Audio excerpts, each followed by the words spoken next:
घर में से निकली है बेटी हो कवन देई रानी।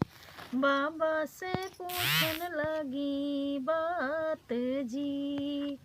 कहवा लगाया बाबा यमवाई मिलिया हो।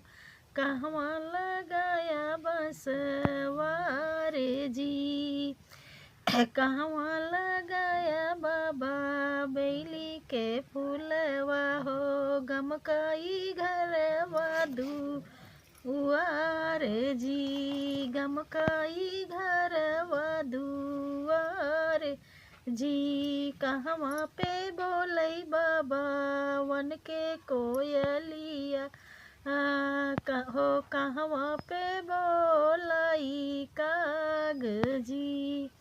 कहवा पे गूंजे बाबा काला भंवरवा। कहवा पे गूंजे बाबा काला भंवरवा हो। महकाई घरवा दुआरे जी।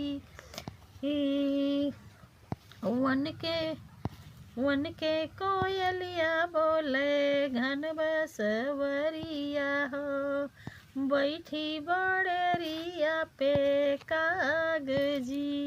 अंगने में गूंजे बेटी काला भंवरवा हो।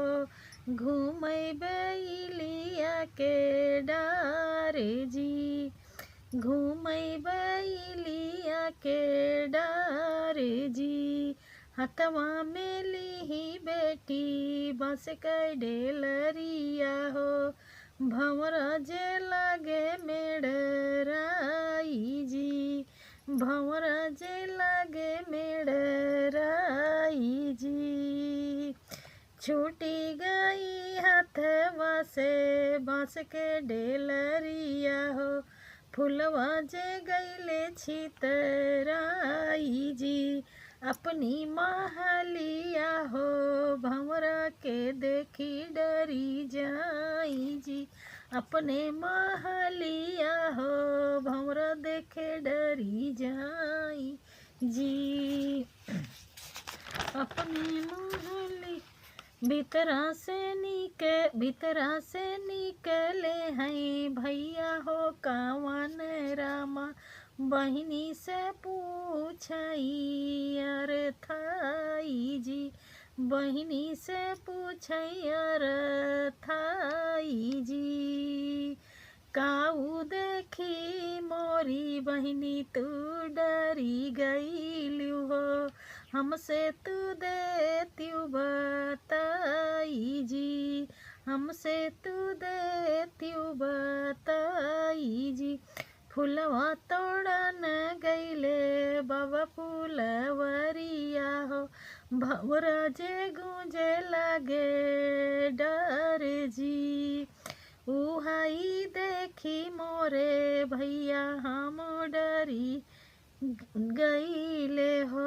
भीतरा हथवा से छूटी गए डेलरी जी। हथवा से छूटी गई डेलरी जी। भीतरा से लावो बहिनी। भीतरा से लावो बहिनी फैसा कटरिया। भीतरा से लावो बहिनी फरसा कटरिया हो। फुलवा के काटी हम बहाई जी।